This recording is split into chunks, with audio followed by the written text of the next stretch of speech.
I'm going to share something with all of my friends from the Philippines, and for those from the United States who care to listen with wisdom and discernment.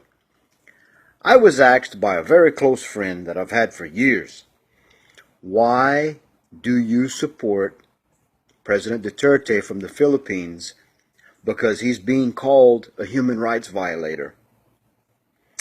I responded by saying this: just because Amnesty International and the UN and the news media in Australia and certain other oligarch-driven machines say that a man is a human rights violator doesn't mean that the Western media narrative is true. Because once I told him about how the past administrations were not defending the police and how they were covering up the drug cartels and taking money as graft, once I explained that to him and the fact that President Duterte was instituting rule of law, then he was like, oh, okay. So President Duterte is not a genocider. I said, no, he's not a human rights violator. He is a man of law, a man of compassion, a man of truth, a man of honesty. He's not bought with the price. He doesn't serve the oligarchs. And then my friend from America said, what's an oligarch? Joke! I don't think so. They don't have an idea.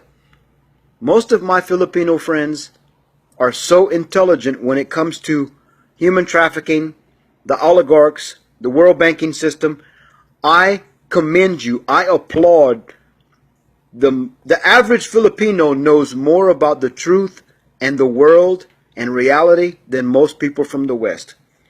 I thank you for standing. I thank you for helping me. I thank you for accepting me as a member of your family. We're winning. President Duterte is a true leader. Thank you. The Philippines President-elect Rodrigo Duterte has vowed to snuff out social ills in his country and reinstate the death penalty to punish many crimes.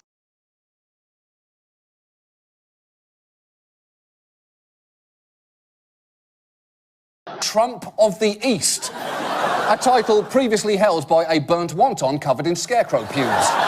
Now, Duterte has also suggested, if elected, he would kill 5 criminals every week. President-elect in the Philippines, one who's been likened in some ways to Donald Trump for his style. On substance, a little bit different. Comes in the form of a 71-year-old mayor, Rodrigo Duterte. At times, shockingly blunt-spoken. His earthy humour has struck a chord. Philippines. Hi to you, Tom, and indeed let's go right away to one of the Filipino papers. It is the Philippine Daily Enquirer. Duterte, Rodrigo Duterte, a mayor of Davao, and the paper there on its front page saying he has vowed in his campaign to kill tens of thousands of criminals and end corruption. Hardline anti-crime candidate Rodrigo Duterte has claimed victory in the Philippines presidential race. Nicknamed the Punisher, he has a controversial past, with allegations of involvement in extrajudicial killings during his time as mayor of Davao. 新任总统表示祝贺。普通犯罪は警察が取り締まりますけれども、ダバオの場合には市長が、それとは別にその犯罪者を殺害するその法的な手続きを取らない。He said he'd end crime within 3 to 6 months of taking office, and his rhetoric remains defiant. Manila, while Duterte has said his priorities are to lift up the large numbers of Filipinos in poverty and crack down on crime. So to hear what militants think of Duterte's plan, we head for the countryside. While Davao lies in the heart of this conflict in Mindanao, the city's been an oasis of peace. Welcome to the Advice Show, media with the common sense approach. So the Philippine president has been waging a war on drugs in his own country. Since he came to power, a lot of people have been killed in this war on drugs. So the UN and people in the U.S. want to start saying something to the president of the Philippines. Well, you will see a journalist try to come in on his moral high horse from America to tell this president about what he's doing in his own country. An alliance of leftist organizations in the Philippines. Mr. Reyes, welcome to the program. Now, if we can start with President Rodrigo Duterte, what he said about Barack Obama, apparently insulting his late mother. Could you explain what was actually meant here? Yeah, I don't think he was actually insulting the late mother of the U.S. president. He was merely expressing what or how he would feel should the U.S. try to intervene in the Philippine policies or in its domestic policy. So it's something that is quite unheard of here in the Philippines, since we haven't had any Philippine president standing up to the United States. So it wasn't really an insult directed at Obama personally, but it was rather an expression of his opposition to any form of American intervention in the Philippines. This is something that I think the U.S. is also unprepared to deal with. That's why the meeting was probably canceled between Obama and Duterte. Well, whatever differences of opinion the leaders may have, surely the Philippines wants to maintain a good relationship with the U.S. I mean, could you afford to lose such a partner? Well, immediately the canceled meeting is no big deal as far as the Filipino people are concerned. And in the long run, the United States hasn't really been helping the Philippines. It hasn't helped us in any way in the claims in the West Philippine Sea against China.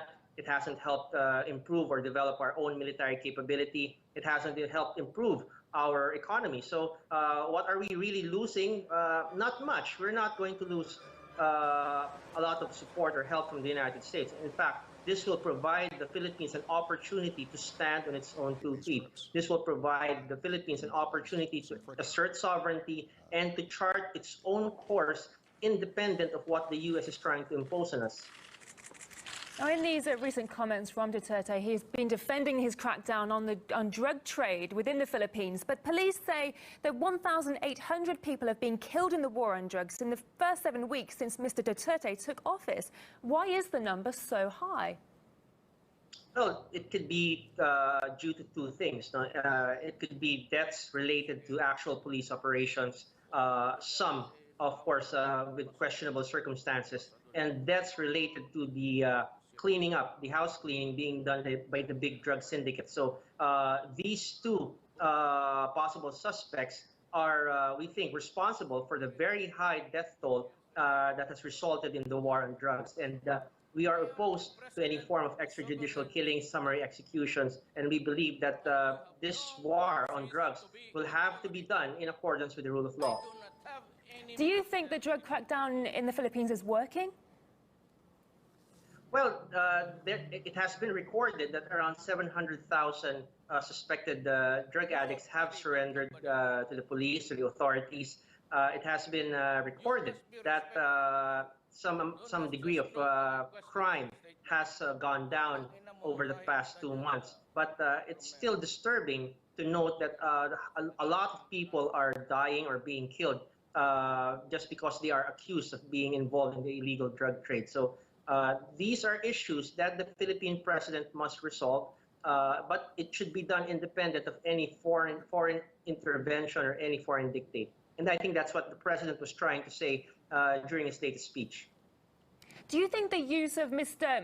Duterte's words and phrases when he speaks about world leaders and other world issues is going to isolate the Philippines?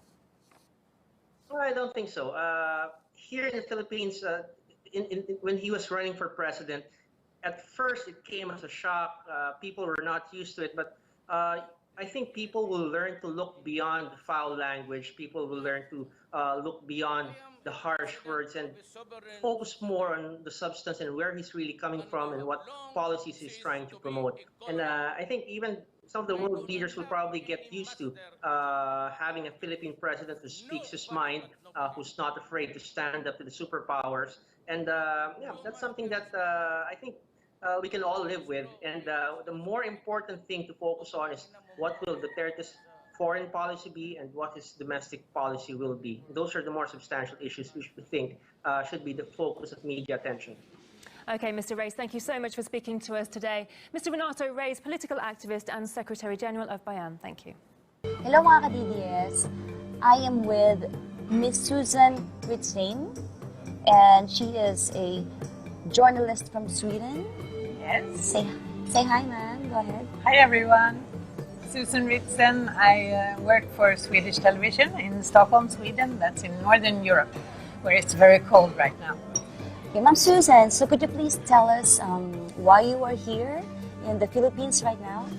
Yes, me and my colleague, who is also a correspondent, we are based in Beijing, in China, normally, to cover large parts of Asia for Swedish television.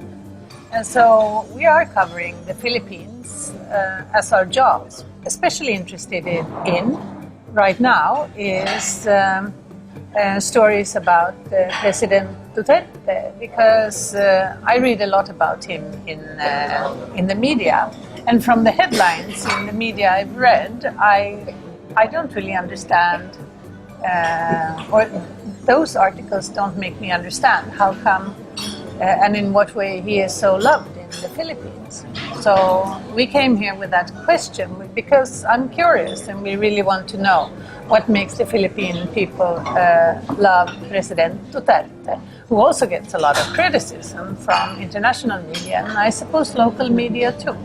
That's why I wanted to meet you, to be able to talk about how come you became so engaged in this man, and what you think about his vision for the Philippines and your dreams and hopes for this country. That would be really interesting for us. And Susan, thank you for coming to the Philippines to research and know more about our president and his supporters. But for the international media who are not here right now, can you tell us why do they have this negative impression of our president? The media is very fast in picking up what they call what do we call it? We call it sound bites, like punchlines. So if a person says something, you have an interview with them for 10 minutes, you only choose 20 seconds. And which 20 seconds do you choose? Well, a lot of journalists would choose the juiciest part.